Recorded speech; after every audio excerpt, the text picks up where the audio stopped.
3 mythes sur l'expatriation qui pourront vous coûter cher, très cher. C'est le sujet de cette nouvelle vidéo de notre chaîne H Strategies dans laquelle on va parler fiscalité, expatriation et surtout mythes qu'on peut retrouver sur Internet et qu'on peut retrouver dans des discussions d'entrepreneurs. Avant de commencer, les rappels habituels, pense à t'abonner à la chaîne, pense à activer les notifications. Tu peux également nous rejoindre sur Telegram, nous sommes plus de 3600 pour du contenu exclusif, ou venir échanger avec la communauté gratuitement sur notre canal Discord, poser tes questions et avoir encore plus de valeur. C'est entièrement offert, tous les liens se trouvent dans la description sous la vidéo. Pour introduire cette vidéo d'une manière très simple, récemment, j'étais à un mastermind à Paris. Il y avait beaucoup d'expatriés à ce mastermind et j'ai vu beaucoup de mythes et j'étais interrogé sur beaucoup de questions par rapport à l'expatriation, par rapport à des montages, par rapport à des incompréhensions qui peuvent être faites. Donc, j'ai décidé de faire en quelque sorte cette vidéo pour expliquer 3 gros mythes qu'on voit sur l'expatriation et sur l'optimisation fiscale sur Internet. Et on en verra encore un ce week-end lors d'une fiscaloscopie.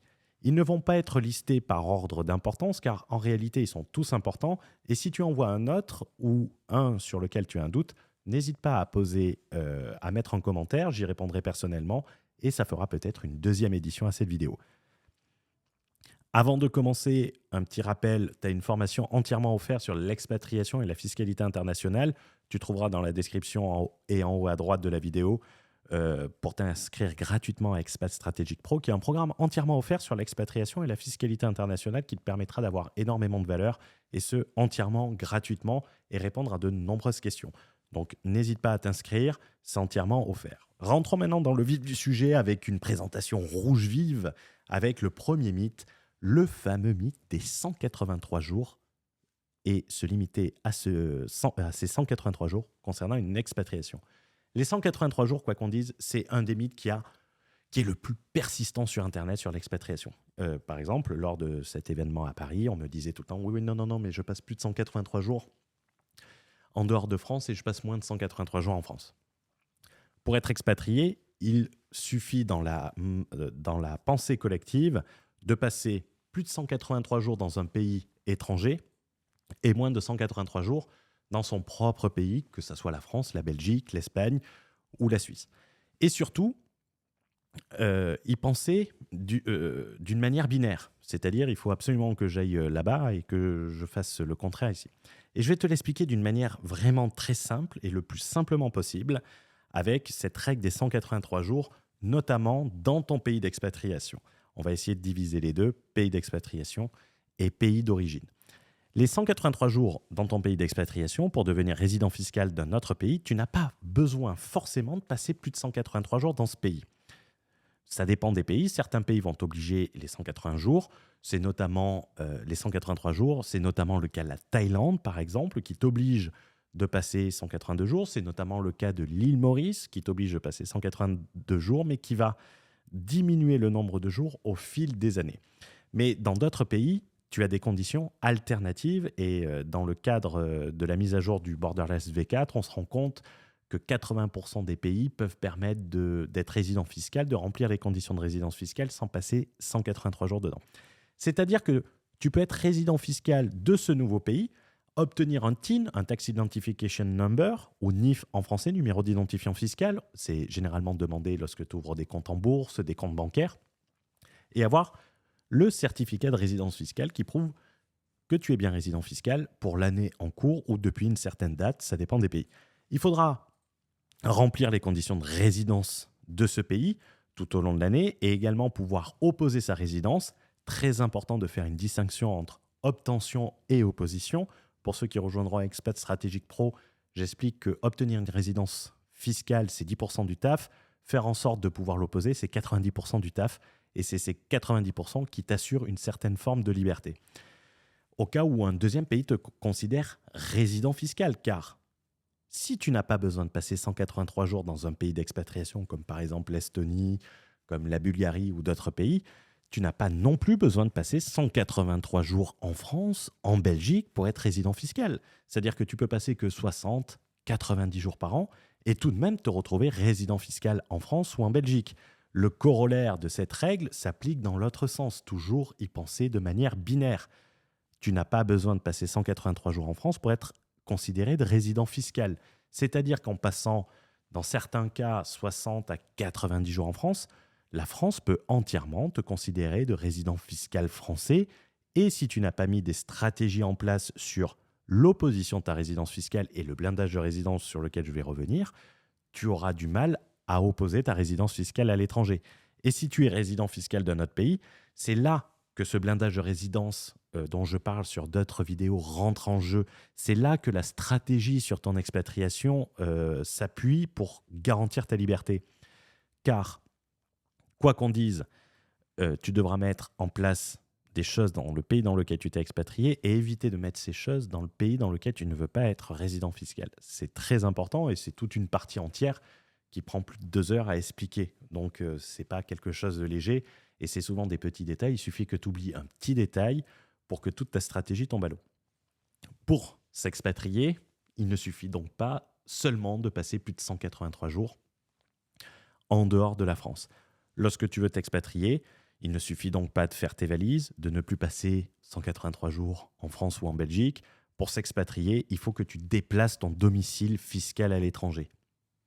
Et donc, tu vas devoir obtenir un TIN, Tax Identification Number. Généralement, pour obtenir un TIN, tu vas devoir remplir les conditions. Et ce TIN te permettra d'avoir un certificat de résidence fiscale.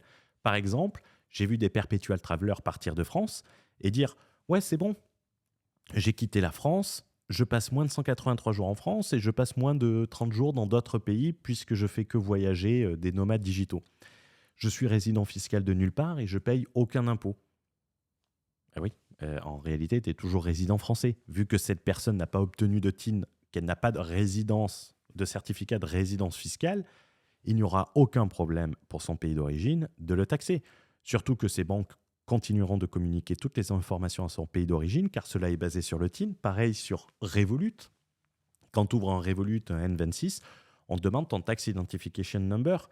Ce Tax Identification Number fait que tes comptes seront communiqués aux autorités fiscales du pays de ton TIN. Donc sans TIN, on communiquera toujours sur ton pays français, y compris sur les plateformes de trading, notamment sur les retenues à la source et tout.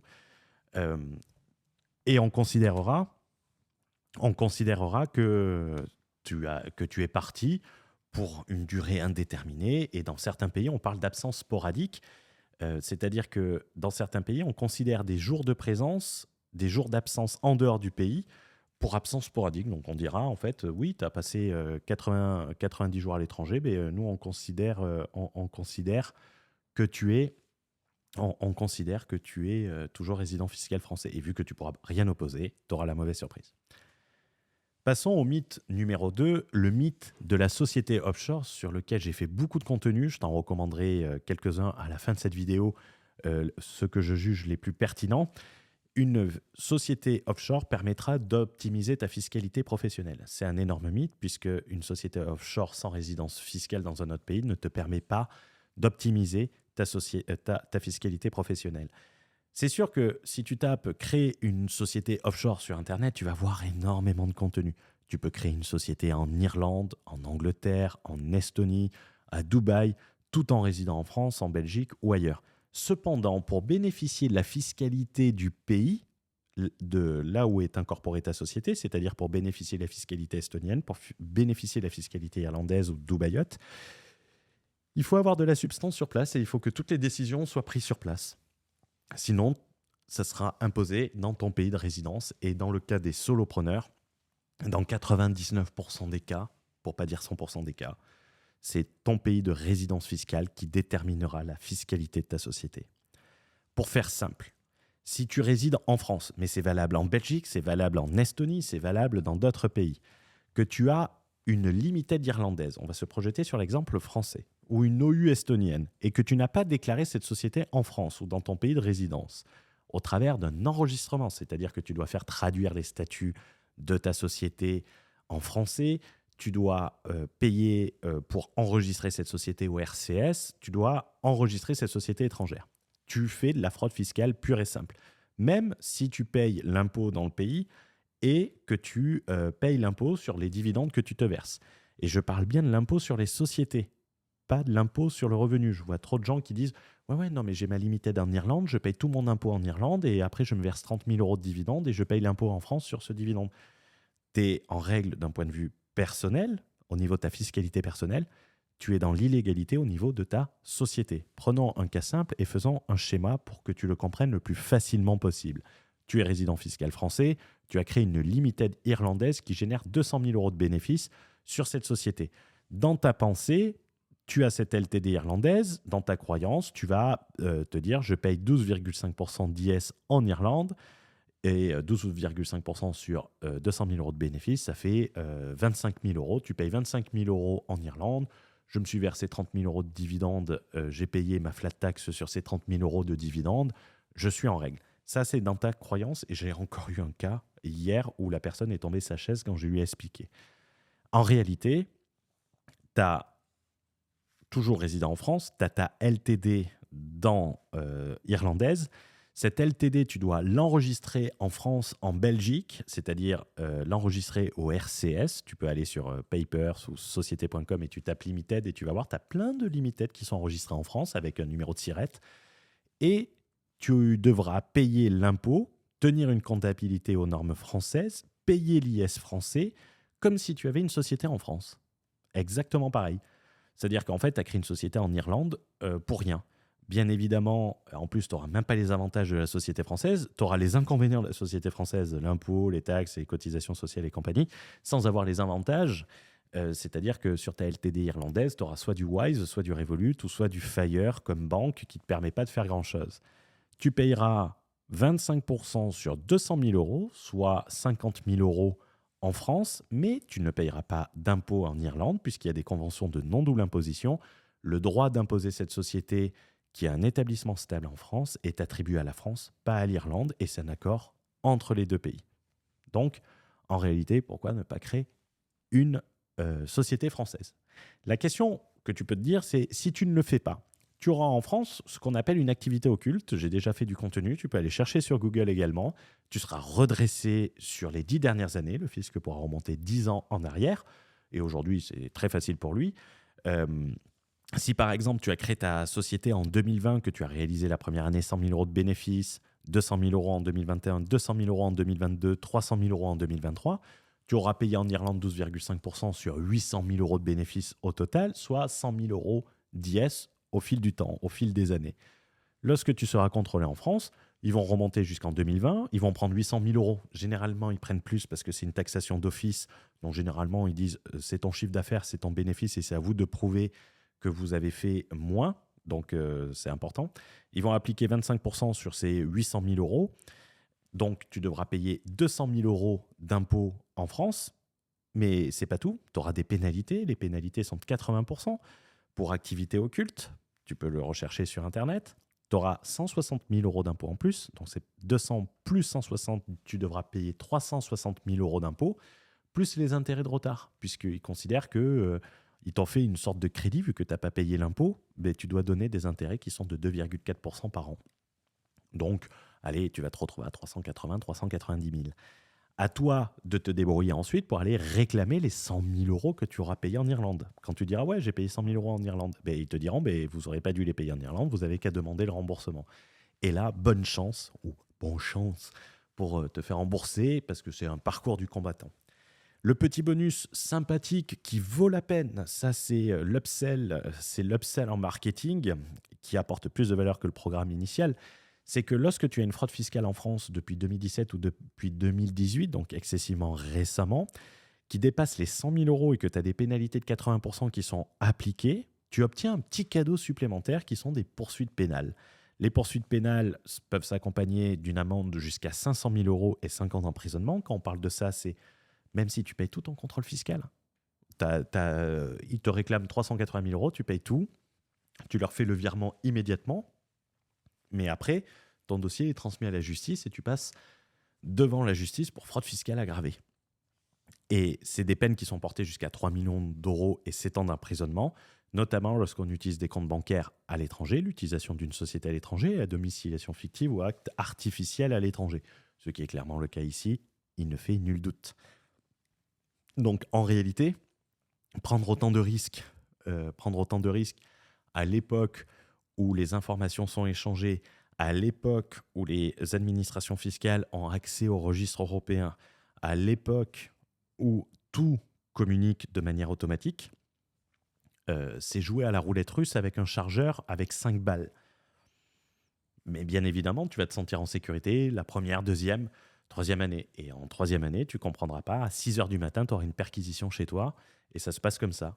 Ça se passe à 6 heures du matin.